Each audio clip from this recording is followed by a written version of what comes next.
Mga paps, sa ating third pick up, tawagan lang natin ang ating customer. Hello. Hello po ma'am, lalamove po ma'am. Ma'am, nandito lang po ako sa number 19. Nandito po sa may Vibrant. Kita niyo po yung signage po sa taas, Vibrant. Vibra.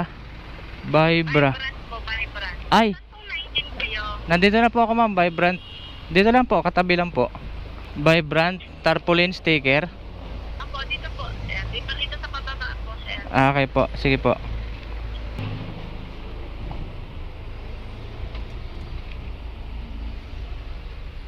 Lalamove ma'am. Para kay ma'am? Renor sa Marikina. Apo, Renor po. Ay, okay na po. Ito lang po ma'am. Apo, salamat po. Thank you very much. Alright, no mga paps, na pick up na natin ang atin third booking. So ito lang, no, pinadala